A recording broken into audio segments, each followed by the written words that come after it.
All right, we are live. What's going on, guys? Phil here, Cruz in front of the screen.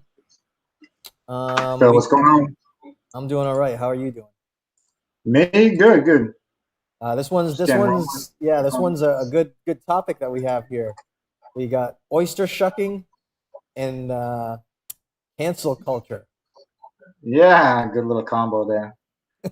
Yeah, so obviously we're gonna still keep doing we're gonna be doing still doing some food stuff. Obviously we talked about it. We're gonna be doing some some different things with traveling and how you get out, especially once I get started on that in the next couple of weeks and everything. But me and you talk about stuff all the time, Phil. So we wanted to start talking about different things, different topics that everybody out there is talking about. There's probably been, a million things about this topic, but it keeps coming up. It keeps coming up for everybody, along with a ton of other things. We'll try not to get too sidetracked on other ideas, but I mean, I'm sure it'll happen as we go because the cancel culture and different things leads into different topics and different things about it. And I mean, me and you have talked about this before, kind of generally, maybe not specifically as like our this is our only subject of topic, but I'm assuming you're, and I already know the answer, that you are extremely familiar with what cancel culture is and everything, of course, right? Yeah, well, I think it's also important to identify that what's going on right now. Sophia's actually leaving, so I'm waving. But the audience can't see it, but um, she's gonna go hang out with her friend while I'm doing this thing with you. So, but anyway, What's going on? she's ready, pretty much out the door. Uh, Yeah. so the thing is, like, we're kind of living in very strange times. Cancel culture. It's like anything that gets put out there that can somehow offend somebody is, can just get wiped out, erased, and I feel like there's no barriers to what this actually will do and what people will pick, and there is no limit to it because if the way I look at it, right, if you cancel one thing, it's no telling what other things are going to get canceled afterwards that weren't part of that conversation. So I For think sure. it's a really good thing to talk about, at this Oh time. yeah. Yeah, we're gonna get into it. But first we're gonna do the quick thing of how to shuck an oyster. Do you know how to shuck? Have you ever shucked oysters before? I have never struck the noise. No? No? All right. So we have here, this right here is a little local Cotuit oyster. Do you know why we have Cotuit oysters? I don't know Because they why. were the ones that were on sale, Kuya. They were a buck shuck, that's why. What For struck? no Oh, other reason except that's the one. So yeah, a buck a piece. Not bad. I will take it. So the first thing that you want to look for, so oyster here, you're looking for the back here. See the little joint? That is the key part of where you want to do your stuff. So right there is where you're going to want to get the knife in and under, and that's where we're going to start our wiggling. And I'll turn the camera and everything. We'll put this down. You can't do this up in the air. I mean, if you could pop an oyster like this in midair, that'd be pretty impressive. And there's a million videos out there for how to shuck an oyster, but they're probably not going to have as good of other conversation as we're going to have. One, and then two, they also probably record them and maybe miss the first one or two. So we're going to just do this live and show it. And I might miss it. I might get it. I don't know. We'll see how it goes. he might cut himself too. No, hopefully not. That's not funny. I don't need to go. Because if you slip with this thing, like you're kind of digging in. It's not that sharp, but it's going to be it'll be kind of a gross wound. Like it's going to jab in there. So I'm going to angle this down. Let me know when the shot's pretty decent, just so you can get. So how you looking? Can you see this here now? Yeah, if you move to your left, Sure. No, yep, your other left. Like just No, that's move. my right. That's my right. You No, just move your arm left, or move the screen down. Just move the screen down. All right, perfect. All right. right there. You seeing good? Yeah. So we got the joint there. So what we just have now, so you can have this glove that you could have. This is going to be your oyster shucking knife right there. This is just a standard one. There's some great fancy ones out there that actually look like knives. They look like, switchblades, all different kinds. This is just your regular run of the mill. This is like the Morty, the Knife Man, standard issue. You'll probably find this kind in a ton of different grocery stores and everything, which is where I got mine. You got the little rounded tip. This is very sturdy. This is much sturdier than just your common like butter knife or anything along those lines.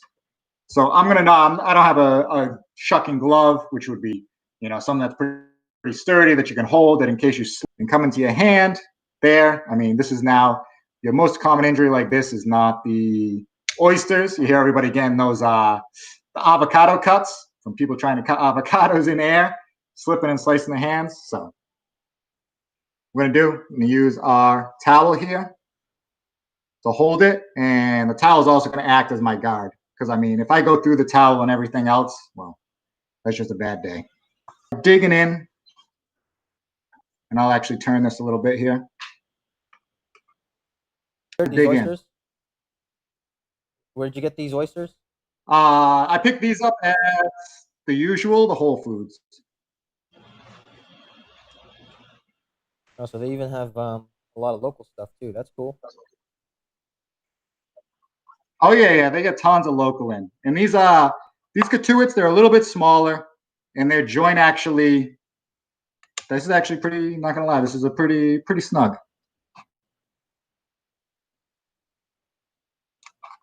All right, so you hear that crack? So that just slipped in and cracked there. So you're just gonna get it right under there, and you're just gonna turn it. And you hear that pop. So now come out. Knife, a little dirty, you might have some shells. You want to just get rid of that. Clean your knife off first. Because now we can take this out. We can pick it up. We can get under. We can start to go around and fully separate. And take that off. No. There you have it. You want to clean off because we don't want to get any of the extra shell in. Last step, really simple, is the oyster is still connected. So see how we're pulling? We're still connected. Give a little slide all around underneath. Get one joint. Now you can see it. You can see the oysters moving around. And that's it. And you're done. Plate it. A little cocktail sauce, a little lemon, a little horseradish, whatever you want on there. And that's real quick. That's how you shuck an oyster live. Yeah, it's much simpler than. But yeah, no, Whole Foods is the usual place. Obviously, I always go shopping and everything. Yeah. What was that? No, it's just that like I've never actually watched a video. I've just watched people, do that. But you going through the steps is very interesting. Like I said, I've never done it before, so I think I might give it a go. It's pretty. I mean, just cracking that first joint is the tough one. It's gonna feel like you're not getting through, and if you're doing it for your first time, everybody like if you're watching somebody that does it a ton, they're gonna like know just how much pressure to put. They're gonna pop it in like 2 seconds, and it's gonna seem like you're struggling with it at first. Don't worry, that joint on the back actually is pretty tough. Like you're gonna be struggling. Don't go crazy, slip and jab yourself. Just keep applying nice, wiggling, steady pressure. You do one, you do two, you start to get a feel for it, for how much it takes for pressure to get in there and how to wiggle in, then you're on your way. But just take your time on the first one. Just keep wiggling it back and forth really slow. You'll feel it start to let go, and all of a sudden you'll get that pop. Just don't overdo it on the first one. You'll be fine. Interesting. That's how you shuck an oyster. There, we'll put that at the beginning. Anybody that wanted to see that real quick, you don't have to listen to the rest. But for everybody else, you can stick around. We're going to talk about some stuff. So yeah, and I think that's a good metaphor. The topic itself, right? Because it's not going to talk. I did realize this. This is super cheesy, but I'm going to let you deliver this one. Well, I came up with this the other day because I originally wrote the copy for the blog part, right? And it was I was like, oh, I was just gonna do a very simple, like, oh, oysters are good, they're smooth and light. And then afterwards, Cruz sent me the topic of the I have a cancel few. culture thing. I have a few of these. Yeah. So, you know, in very much kind of a strange metaphor, the what we want to try to get to is the oyster inside the that's blocked off by this hard shell, and you gotta kind of sometimes you gotta kind of nudge I don't want to say the knife because that sounds like a bad metaphor, but to crack open that little treasure that we want to, that food that we want to eat. Sometimes it's going to be a difficult thing, but once we continue doing it or get more practice, it's a lot easier. So I think a lot of it is kind of in the same vein of what's going on right now with the whole cancel culture thing. Because even just over the weekend, right before Cruz and I started talking, it was like, I mean, there was a bunch of stuff that was just coming up. I mean, like There's a cartoons, couple. There's a couple big ones that are flying out. Go ahead. the Big Mouth TV show with I'm forgetting the actress's name now, but uh, Kate something, Kate or the other, but you know, has Who is it? uh, the name is escaping. The show is Big Mouth. Anyway, so the actress decided that she's not going to do the voice anymore because, well, she's white and Jewish, and the character is black, and it's like Okay. it's a cartoon. And then you have the character that plays Cleveland in Family Guy. Well, Yes. he's not going to do Cleveland anymore because It's he's that. white and the character's black. So It's that's like Mike. That's Mike Henry. Mike Henry Mike is. Henry. So Yes, yes, he is. Mike Henry is the long-running voice actor of Family Guy. So, I mean, if you forgot and you think like, oh, how long has Family Guy been around? Family Guy has been around for 20 years. 20 20 years, 20 years. seasons. Yeah, doesn't seem like it's been that long, but yeah, it's been 20 years. 20 years he's been playing it. So basically since 2000. Um, he's been playing the character of Cleveland, voice actor, behind the scenes, voice actor. So, You know what it sounds like to me, that we're getting to a point now where only cartoons can play cartoons for a movie or a TV show. So if a well, person's if a person's not a cartoon, they can't play that character. Like, let's start at the top. We're doing cancel culture, and you go out there, you check like what is the actual meaning of cancel culture. So first one that comes up, if you go and research it, you pop it up, you get your dictionary.com, pop culture, blah, full listing. You ready? This is how it reads for you. Cancel culture refers to the popular practice of withdrawing support for canceling public figures and companies after they've done or said something considered objectionable or offensive. Cancel culture is generally discussed as being performed on social media in the form of group shaming. That is the general accepted terminology, description, definition for what cancel culture is. So I think it kind of varies a little bit more. I think there is some other items that could potentially fall under cancel culture. I'm not quite sure exactly how I feel about some of them. The voice actors not wanting to play particular roles anymore or feeling that they shouldn't play roles anymore. I don't know if that is cancel culture. It might be a group shaming where they're kind of falling off well, and not wanting to do that anymore. I think it's a combination of both. I mean, it's one of those damned if you do or damned if you don't. So rather than face the music, they're just gonna just not do it at all. It's to me, I just think it's a little extreme of how things are getting right now. Um, the show is Family Guy has been on the show for 20 years. 20 years. Not a not, So, not a pip. all right. So Family Guy. Family Guy. Okay, let's. I have one particular reference to a pretty recent one that we can go over in a little bit that I want to talk about. But fine. Let's start. The big ones that are going on right now are the cartoons. Sure. And if anybody that's there, chat, type stuff, ask questions, whatever you want to throw in there. If you have an idea, if we say something that's dumb, you don't agree with us, just voice your opinion. That's what we're here for. We're here to actually have an open dialogue and talk about stuff. So voice what you want to have to say. Let's talk about it. And let's either come to some conclusion, agree to disagree, but respectfully agree to disagree. And that's always going to be our point about everything. Yeah. We may not see the eye to eye, but you can at least have the talk about stuff. Point out is that the voice actors getting shamed. So we have a couple of the two biggest ones out there right now. What's that, Korea? I lost you. It's Big Mouth and Family Guy, at least for the cartoon. But one of the newest things. No, and then and Kristen Bell. Kristen Bell, yes. Kristen Bell, Molly on Central Park, which is like a big one. Yeah, and I mean she's a huge actress.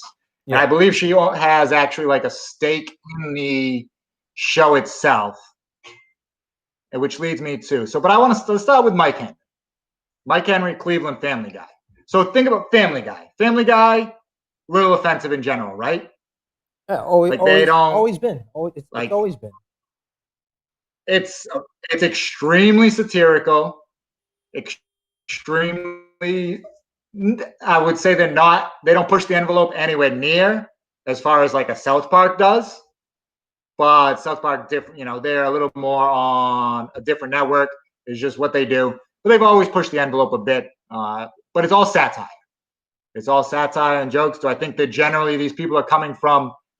We'll say that they're good people. They're probably coming from a decent place. I'm sure we can dig up something that they've done somewhere, sometime said something stupid. I mean, basically anybody can, right?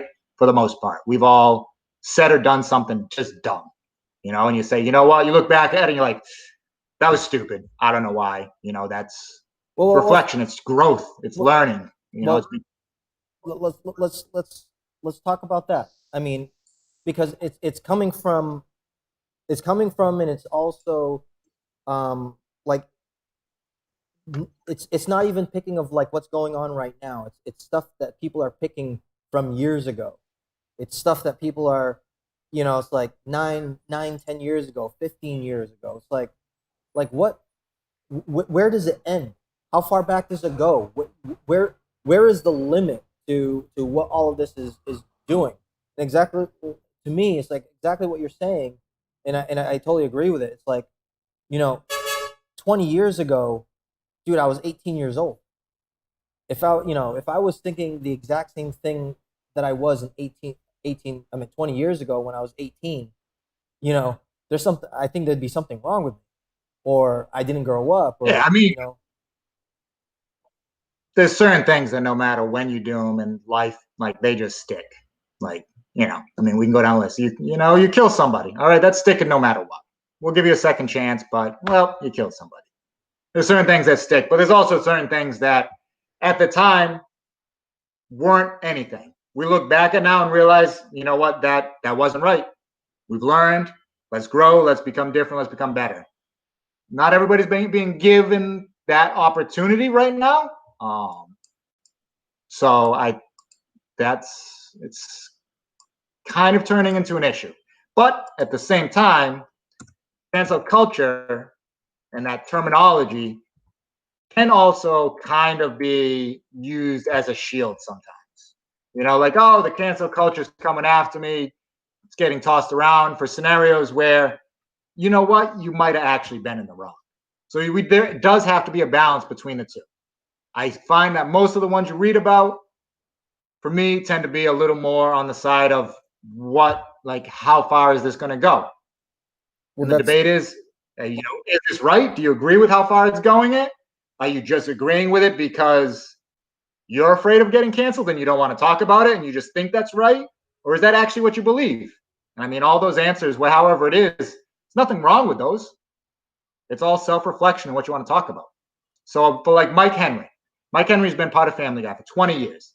He's obviously had no issues with the jokes or anything going on in that show for 20 years up until a couple months ago, we'll say, right? Yeah. So why did he decide now? Did he suddenly have this epiphany in his brain? oh, you know what? This is suddenly, this is the worst thing. I got to go. I'm going to do it. Or did he have the thought in his head, you know what? I've had a great run.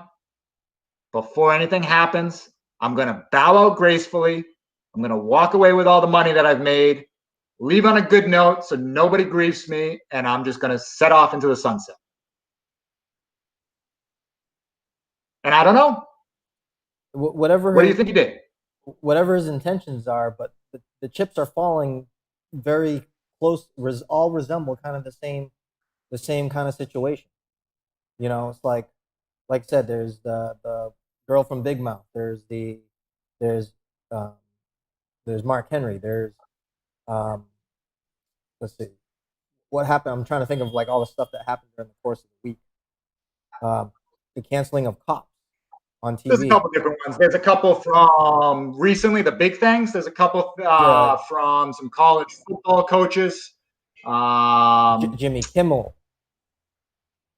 So it's Which part? Jimmy Kimmel with his old blackface and then his apology. yeah, it's like I'm not a particular fan, but at the same time, you go like okay, it was if there was malice behind that, um, you know, that might there could be some whatever the intent was, you know what I mean, can can obviously have an effect. But if it was like if it was a joke or whatever, I mean, like when is a joke not a joke? When is like the lines are starting to just there is no line. There is no boundary to what anything is.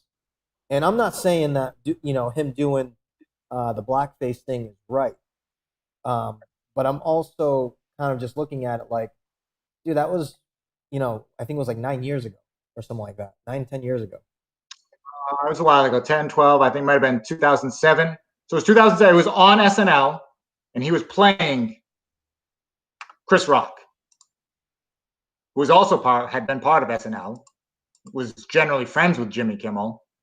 And at the time, and I haven't seen or heard him voice anything saying that he had an issue with it either. Would that go nowadays? No. Should that be done? No.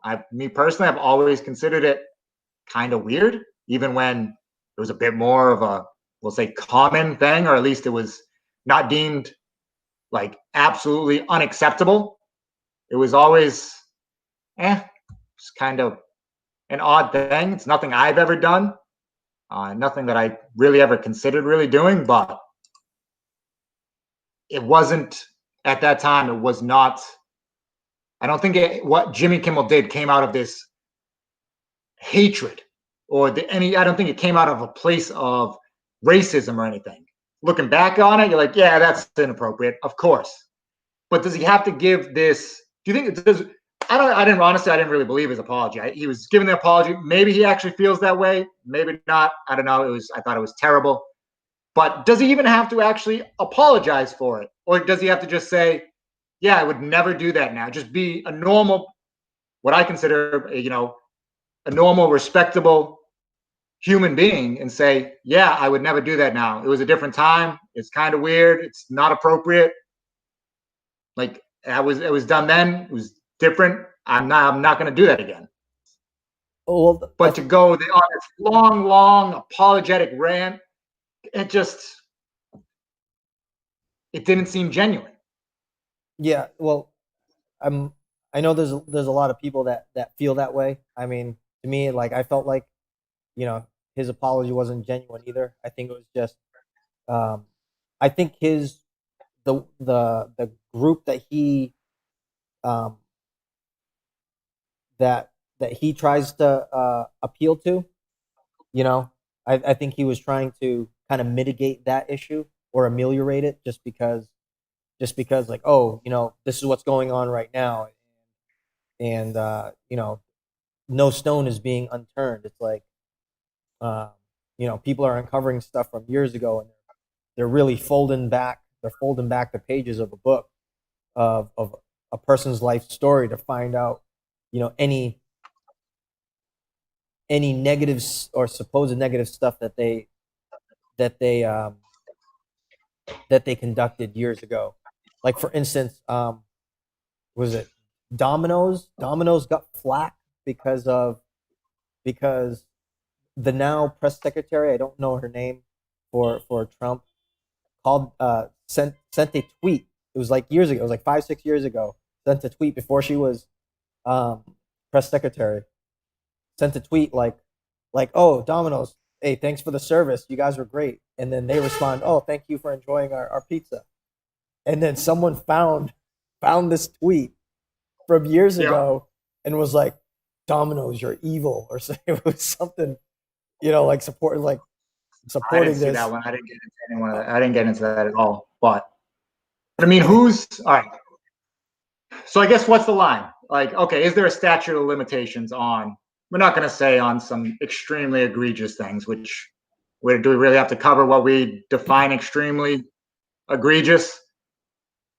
I mean, I don't based on age or instinct, as long as those have been around, or even some of the other things, say whatever. I mean, if there's video or tweets or anything of you, we'll say using a couple particular words, one of them in general, like, yeah, you're going to have to eat a little crap for that one. Like, I don't remember the last time that's ever been okay. I don't think that's ever been okay to use that in my lifetime at all, right? And I'm pretty sure you feel the exact same way, Kuya. Like, in our lifetimes, that's never been okay. Seen or used or have that somewhere, and that's your fault. I mean, that's racist. Like, I don't know. There's no other way. There's no other real context you can put it. I think it's even a little questionable sometimes quote tweeting it and reusing it.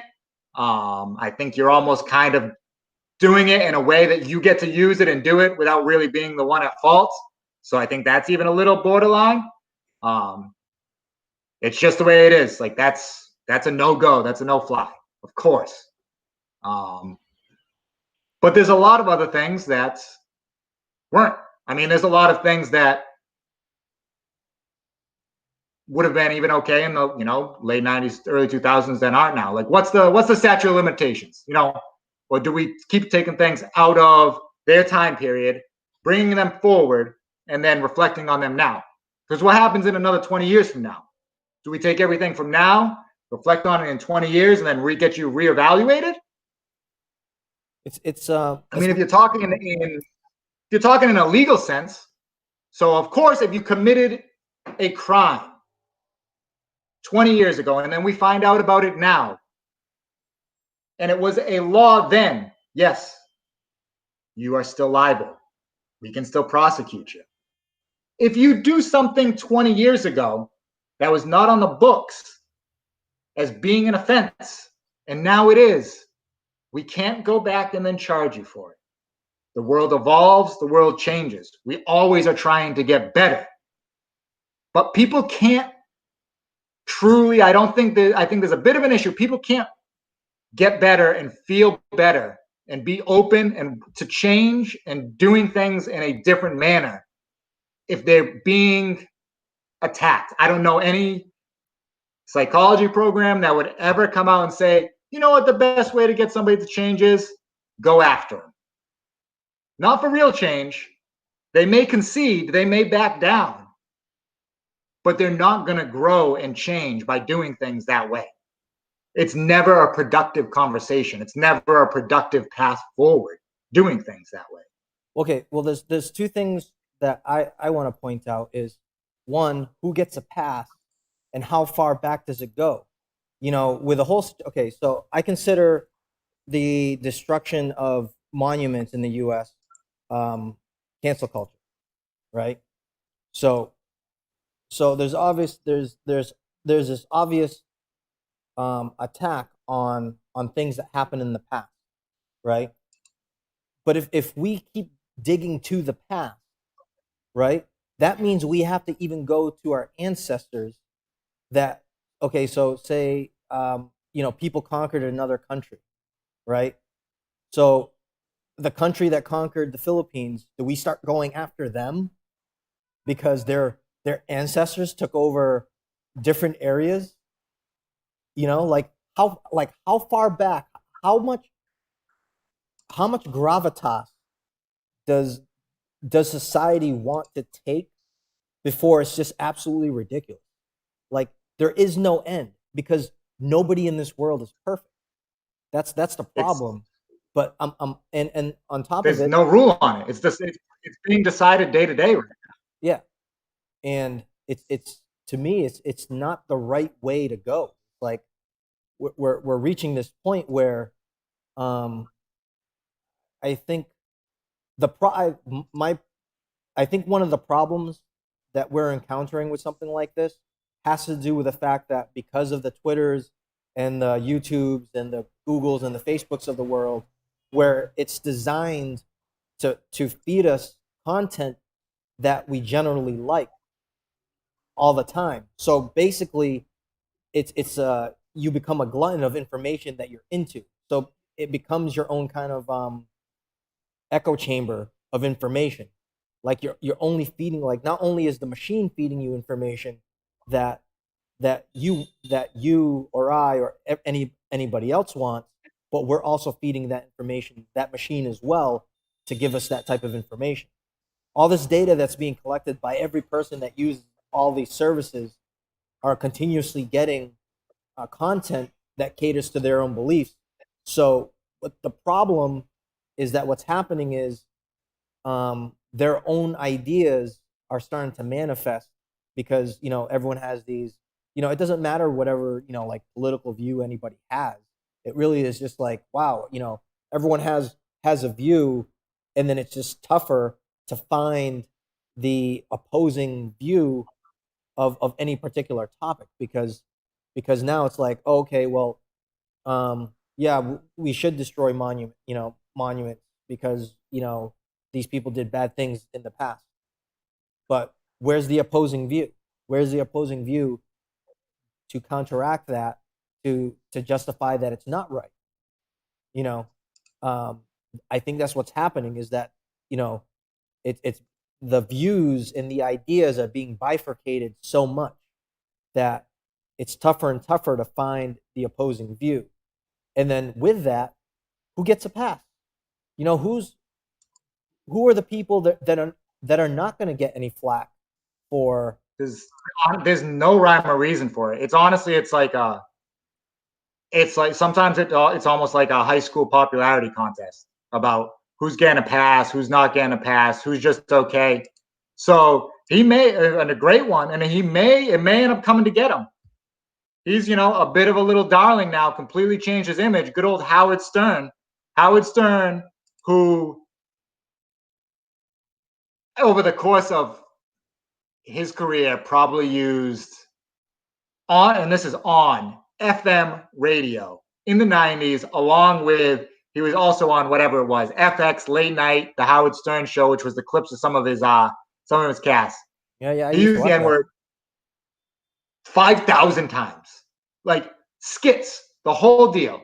And recently on The View came out and said, I never used that word. We had so and so, he was on there. He was a Klan member. He would use it liberally. We did it as satire. I never did that. That is the biggest lie ever. And it just flew. The audience, oh yeah, of course. Like, why are you clapping?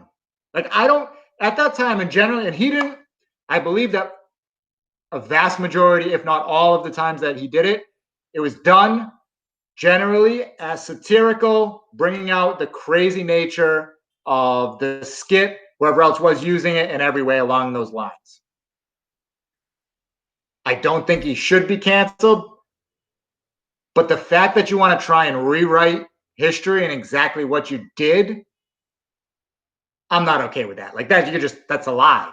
Like you have to stand up and own it. That's what you did. That's who you were. Mm. Like free pass. So how can he get a free pass for that? For those acts and that thing, which I don't leave it be. That was a different time ago. You don't want to have them again. Whatever. That's your decision. I'm not gonna weigh in on that. Anybody else can have their own take on that, whatever they want.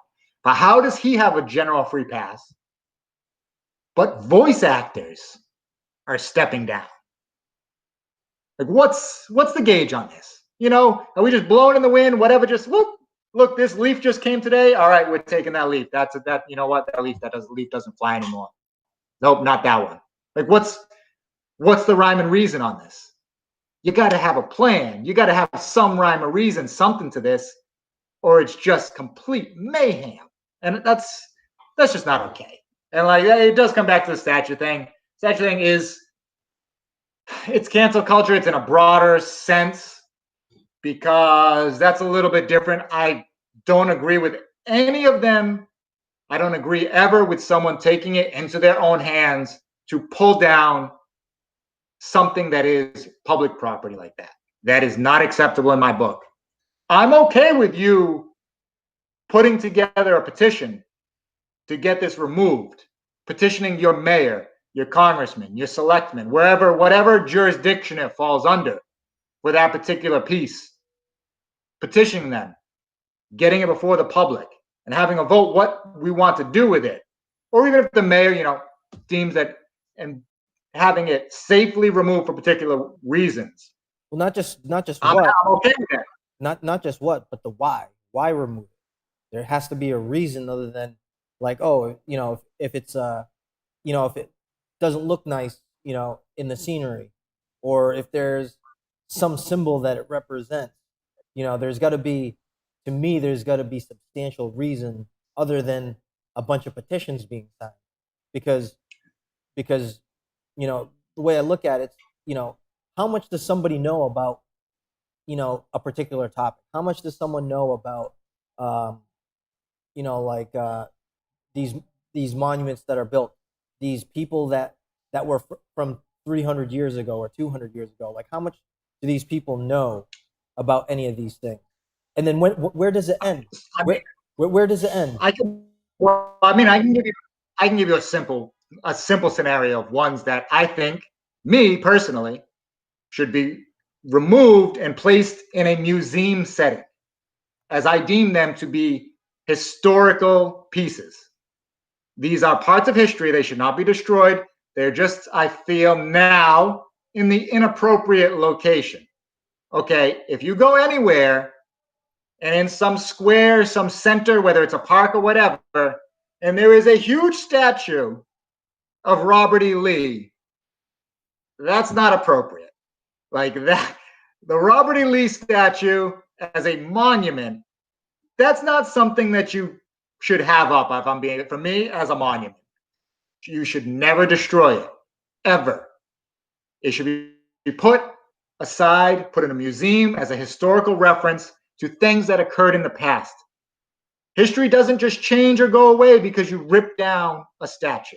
You put it where it's appropriate, where you learn about it, you remember it, you understand it, so that maybe you don't repeat certain things. Well, but that's a good monument to the leader, the monument to the general of the Southern Confederacy. I mean, like that's not a monument. Like, you can't, like, come on. Yeah, but part of the reason, part of the situation too, is people are taking down Ulysses S. Grant. They're taking down the monument of Ulysses S. Grant, the guy who beat General Lee. I know. I understand. So that's why. Listen. This is also my opinion. Yeah. That's why I think that it should always. You agree, disagree, have a different view. It just needs to go through the appropriate channels. Okay. That's all. You just can't take it into your own hands and do it on your own. Yeah. Again, that's my one. Like for me, I think it's all about understanding the why, and having a reason, and having enough people to support the reason.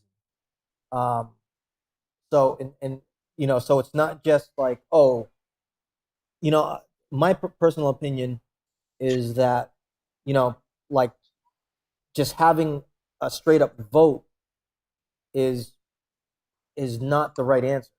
There always has to be, like the same way that proposals get submitted for projects. like, oh, we want to build this building. Okay, why? What does it look like? What is, what is it going to do? How is it going to serve the community? Things like that. It's very much the same way with General Lee. There's some controversy. There's some controversy around that because even though he was a Confederate general, there was some there was some understanding, and I could be wrong on this, that he was actually not in favor of having slaves, and it was almost like he was fighting the war just because he was part of the Confederates. So there's this kind of strange controversies on the history of General E. Lee. So regardless, see, to me, it's like the monument's there. There's typically a placard that shows, you know, will say that he was part of the Confederates and this is what happened, blah blah blah. But there's a lot more to the story of why a monument is placed there.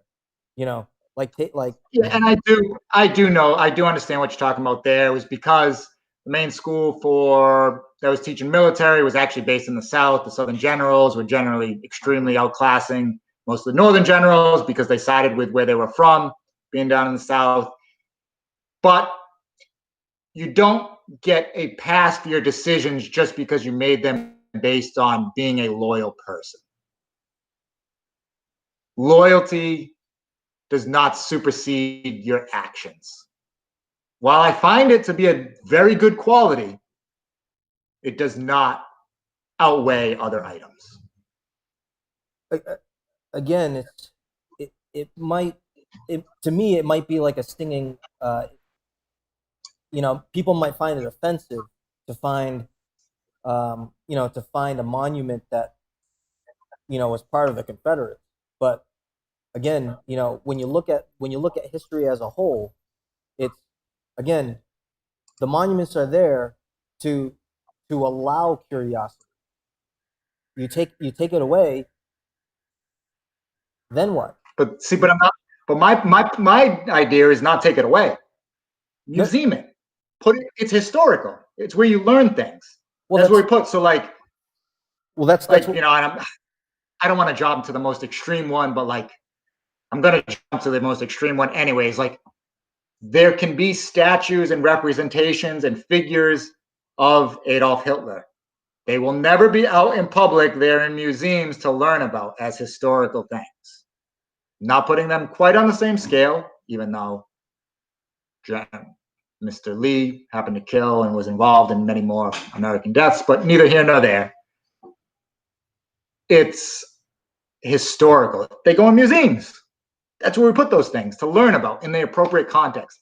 When you're out in the general area, you're usually out there not necessarily just for historical reasons. You're usually out in a park or somewhere else for grandeur because you're someone that should be admired, something that should be, you know, revered in a way. That's why you have the monuments and the statues out in the general public, where you go by and you're like, you know what, this was a great person. This is someone that we pass by, we can look at, we can remember what they did, we can strive to be and achieve what they do. That's just how I feel about when something is out in public like that. Yeah, no, I don't disagree with that. I don't disagree with that. Um, but again, it's like the formation of a country in the contributions that whether it was whatever set party or not, um, the monuments are going to be there, right? Sometimes, and yeah, they're there to show the grandeur of things, but in itself is a part of history. An area is a part of history. Yeah. When a building is created, and it was created in the in the context of like Gothic architecture, right? There's some attachment to that particular time period. You destroy that piece. Like for instance, if you go to Maine, there's a piece of the Berlin Wall um, that they have. So pieces of the Berlin Wall is spread out all over the place. And from my understanding, in Germany, you can't deny what happened in the past. Like you can't erase that. They don't want you to But erase that. where are they centralized? Is it out in public in general? And I guess even for we'll go back. Well, even for the Robert E. Lee one, I guess it would be the area around it too. You know, is there a particular plaque and inscription that puts him and paints him in the correct light in the correct context, or is it a statue that's more revering?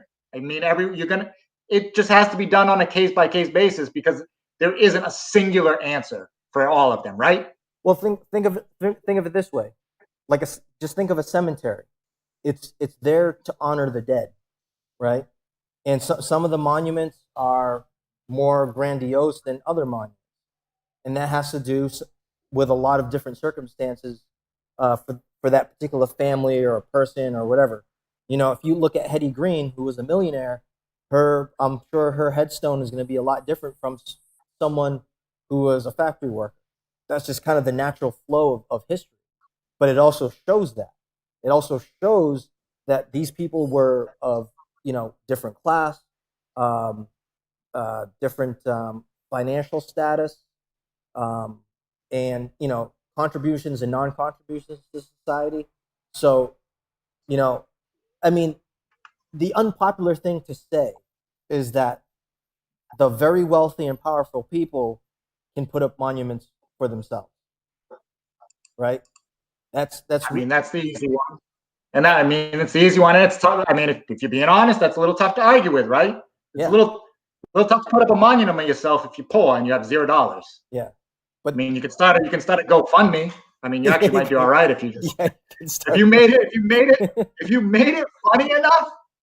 I bet you would get more than enough money to put up a statue of yourself. Yeah. Well, the good thing is now, the modern day, to me, the modern day statue is the internet, or the how many followers you have? We're not doing so hot. I think we got 3. Yeah. Well, I'm saying, like, not even followers, but just building that catalog of history online, of content, right? Because even on the internet, it's a popularity contest. You look at PewDiePie, who is like the single-handedly the most subscribed person on YouTube, right? Is she number one on YouTube now? He's got 100. Yeah, he's got over 100 million. Holy, really? Yeah. Well done, sir. I didn't know he was that high. Yeah. So hold on, I'm gonna read you. Ready? Hold on. Go ahead. I'm gonna let you finish, and then I got something I want to read off. I think part of it, like I said, it's a tough. There's no right answer, right? I'm just gonna put it out there. It's no right answer, because when it comes down to opinions, it's whoever the decisions makers are, which is actually the people. If they go out there and take action for things that they believe is wrong or right, they can take action, but do it the right way. Especially in a country like the U.S., which is an amazing country, where they give you that opportunity to speak, to speak your mind and stuff like that. Go to City Hall, do those types of things. Ask questions out there. There's resources that are available, to be able to sign a petition, to be able to get a hold of your representative and things like that. That's one of the things that's available to the communities in the U.S. Well, kind of just anywhere, but I think there's a lot more liberties that can be placed in the U.S. And I think part of the problem, again, is it comes down to, like, the whole Facebook thing. It's like, part of, I think everyone's dealing with the same situation, is that everyone wants to have their legacy. And spammed with random crap, or what? Or just everybody is just posting whatever they want. Well, yeah. Like, in some ways, a lot of the stuff that people post on Facebook and YouTube, and even the way that we're talking right now, like, part of it is kind of like a legacy thing, right? Like, oh, hey, I want to do something that's fun. I want to do something that expresses who I am. This, like, think about how hard that was back then, right? Impossible. Like, today, it's like, for the common person, impossible. Yeah, for the common person, it was really difficult because, one, education wasn't available, but just the internet, with all its vastness, several degrees of magnitude there of a difference of how people can voice their opinions. These are avenues to voice their opinions, but I think if people were really serious, about wanting to get involved, like they would go to the city hall, they would go to their state house, and or they would contact their representative, and they would like, hey, I don't agree with this, um, or I agree with this, I'll support, removing a monument or not removing a monument. Like people have that ability to do that. Outwardly destroying property for the sake of destroying property is absolutely ridiculous because it's no different. It's no different than just walking into someone's house and be like, you know what, this chair offends me. I'm gonna break your chair. It's like where again we keep talking about this. Where does it end? Where does someone stop on canceling someone else's or some other people's rights, right? I think that's what we're kind of coming down with is It's up to the group and everything. So there's a couple things about that, and the reason we're here for is you should always be able to talk about stuff. You should always be able to voice your opinion and talk about things, whatever it is. You may not agree on them, but you always should be able to. Two, if you think that you want to support something, you want to get behind something, do your due diligence, look up, learn about it. All right, don't just blindly follow anybody. No matter whatever it is, whatever opinion or thought or idea that it might be that you're having, middle, left, right, anything, learn as much about it as you can. There's a lot of people out there that are trying to deceive you, that aren't always being honest, that are framing things in certain contexts. Learn from them. Look at different views. Come up with your own idea. If you believe a particular thing, no matter what it is, that's okay, as long as you truly understand what you're believing in and what you're behind. Yeah, and I And think I think that's definitely true. I absolutely side with that idea. People can't just be reading the headline of a news article that they saw someone post on Facebook and be like, "Oh yeah, I totally agree with this." Like, read the article. If it's talking about a bill that was passed, that Trump signed, you might want to consider looking at that bill and see what it's about. Because I'll tell you what, some of those headlines are just not saying exactly what these bills are saying, and it's very misleading. So you know, I think that's where people so I'm really have gonna to. read you something. Ready? What's up? I think that's where people kind of fall into some issues. Is that the due diligence part is is a little bit lacking. So information gets out there and it's like people just automatically agree. I mean, I could be wrong, but I'm anticipating. I anticipate that because a lot of times, like you look at the comment section, right? Sometimes the comment sections are funnier and more informed than the actual article or video. But it's. Oh, for sure. Sometimes you get somebody in the comment that is just like they're all in on this topic. Like they live, breathe, they know everything about it, and they comment and what they know about it is like you're like, wow, that's. I mean, even if you something I disagree with, it didn't. I'm like, well, hey, that's a pretty strong argument. Like, well done, not Yeah. bad. But, All right, you ready for this? So I'm going to read you something, Kuya. So okay. this is a general statement. It's a statement from somewhere. So I'm just gonna build it up. Ready? So I firmly believe that Black Lives Matter, but I do not agree with the coercive measures taken to get to this point across, some of which are falsified in an attempt to prove a point. While I want to get behind BLM, I do not think people should be made to feel they have to choose Black race over human race. While I understand the urgency to feel compelled to advocate for Black lives, what about our fellow law enforcement? What about all others who advocate for and demand equality for all? Just because I don't walk around with a BLM sign should not mean I am a racist. Yeah, true that. Have you heard that I, before? I, What's your first thoughts on that? my first thought is, yeah, I totally agree with that. I mean, you know, I guess we'll start at the top. I'll say, do you think that was a an offensive paragraph. We'll call it a paragraph. And I believe I got a vast majority of it, and I didn't take anything out of context. I looked around for a bit. I hope I didn't, and I'll explain why in a little bit. But do you think that that was extremely offensive? No, not at all. Do you think that that is a post that you put on your, no matter what you do, no matter what your job was or anything, we're not going, no specifics, just any job, anything out there. Do you think that is the type of post that you should be fired for? No.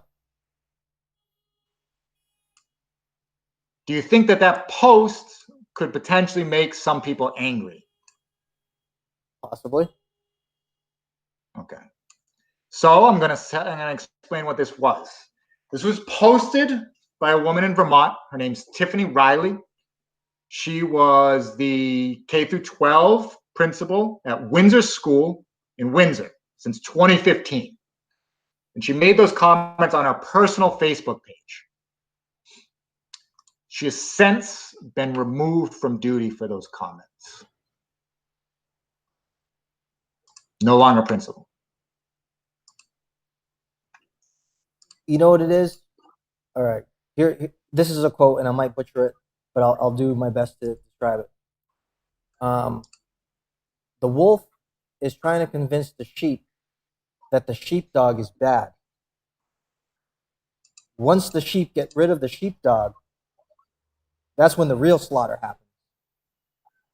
So, where does it end? You know, where does this public shaming end? Because it's obviously colleagues, or it might be the parents of students. You know, this person has been working in this field for 5 years.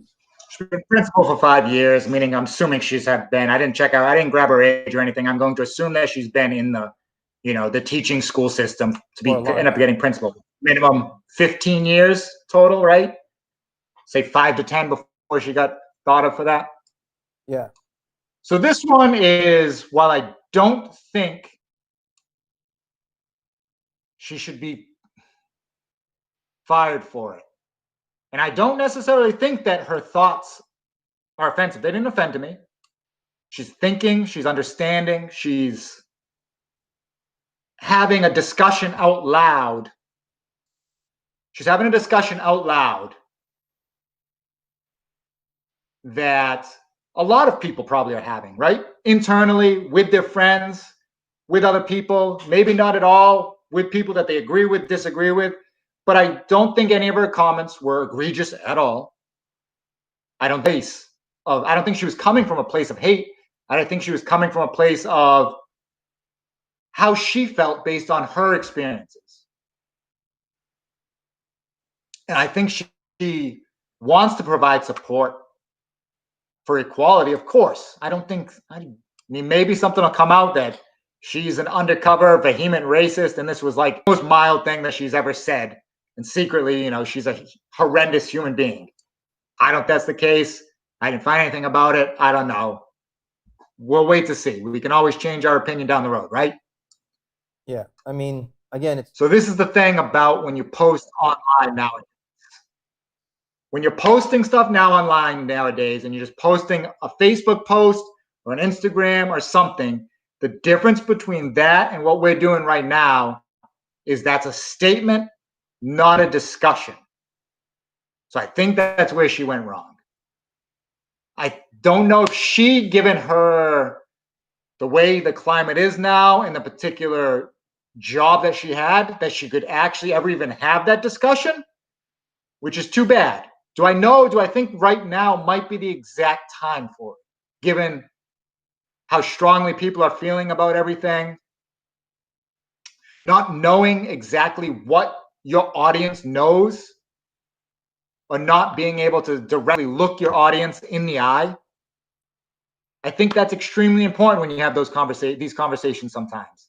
And these conversations need to start in small groups and wider groups and bigger groups, not on Facebook, not on Instagram, but actually look somebody in the face. And you can tell when somebody is coming from a place of hate and anger, or if they're just coming from a place of honest discussion. And things. Well, here's the thing. And people lose their mind. Here's the thing with anything, whether it's in person or on the internet, it's not what you say, it's what people hear, and that's the whole context. It's perspective, right? Whatever background, whatever prejudice or view that someone has in their head, it's going to shape how they look at a piece of content or respond to somebody else. So, for instance, the way I like to describe it's like if I say, "Oh, hey, look outside. It's a blue sky," and you go, "No, that's more like a gray sky," right? It doesn't really matter who's right. It just Yes. matters And what you generally heard. that person, that contrarian, you may want to kill them right then and there. So Your video is cutting out a little bit. You back? Or at yeah, least your voice was cutting out a little. yeah, it's the internet here is not that good. So yeah, so All right. I, I Yeah, you're cleared up a lot now. yeah, So I think this is definitely an open discussion. I think that discussion is the key word, not a debate, a discussion um, that we need to have and we continuously need to have with people. And I think you're definitely right with that whole thing, like in person. But with this whole social distancing thing, I mean, who knows what that's going to be like down the road. But it really is important to have this type of discussion. It might not be the most comfortable thing to do or to have, but it's totally healthy. And despite what everyone might think, that like it's us versus them, especially in the political atmosphere with some of this stuff that's going on, we're not against each other. We're trying to resolve um, a problem or a perceived problem and trying to come up with a solution because it's yeah, I mean, if you can understand anything, like the differing opinions and differing views are necessary. Like you have to have them. You have to have the talks. You have to be able to have different opinions and different disagree.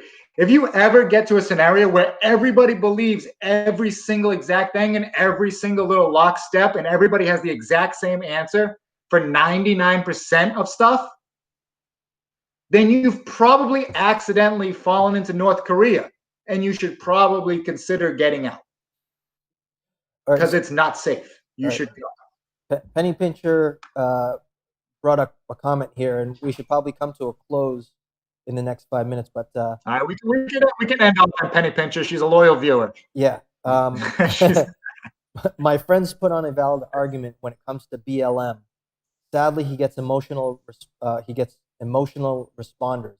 What do you suggest is a good approach on how to handle these emotionally trigger beasts? so the best thing that you ever want to do, and this is on a lot of other topics and discussions, and this is, you can look us up.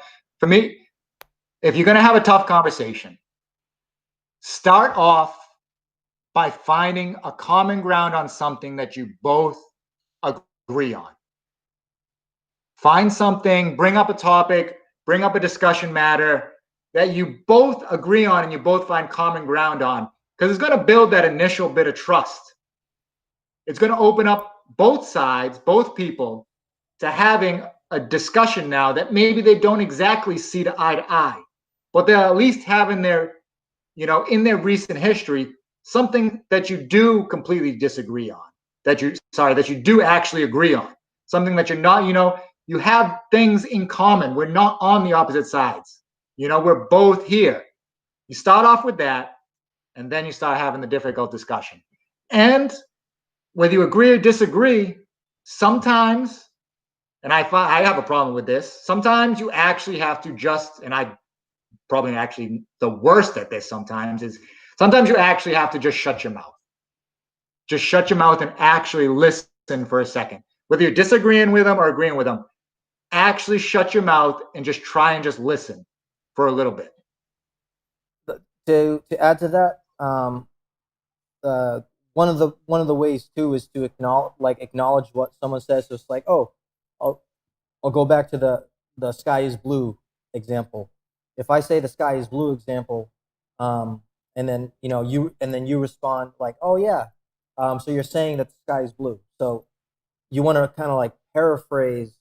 You want to paraphrase what they said so that they know that you've listened, and um, and then you also want to like rephrase it or understand the or rephrase the content like, oh, the sky is blue, so are you feeling, do you mean you're feeling sad? Try to interpret it. For me, it's important to try to find out like how I'm interpreting something, because like, oh, it could be wrong. Like I said, it's not what I say, it's what people hear. That's actually a book, by the way. I didn't come up with that line. It's by Frank Luntz. So if anyone's interested, Frank Luntz, it's a really good book. He's a political writer. Yes, I read books, guys. We read books. I try not to. Yeah, but it's not what we say; it's what people hear. And with the situation that it is right now, I think certain views are going to be. It's going to cause someone to think a certain way, or they already have a set view. So I think it's important to see now we run into the issue of if you're the person um, talking with someone and the other person that doesn't understand. So how do you, as a person talking to someone else, how do you explain, like your perspective if the sky is gray, or the I don't know, or it's rainy, or it's sunny out. Like that's I would say the best way is listening to them. Understanding kind of how they're thinking. Yeah, and I think that's really a good point, and I think that's probably a good one to close on. So it's better to listen to hear, but it's not what we say, it's what they hear. Is there any other cheesy stereotypical lines we'd like to squeeze in before we wrap up? I don't know. It's not the clothes that make the man; it's the man that makes the clothes. What else? What else we got? Well, it's the sheep in So, wolf. all It's the right, good sheep in wolf stuff. clothing. Yeah, yeah. All right, good stuff. Always good talking with you. We're gonna have something else next week. Do a little something. Have a little discussion. Hopefully, you guys can come back, join, swipe up, subscribe. If you know anybody else that wants to get in on some of these topics, if I'm being honest, they're here going out. These are going to be some of the stuff that we're going to be talking about a lot, and our views on different things. So, yeah, come back. Yeah, we want to get the discussion going because I think it's going to be very helpful.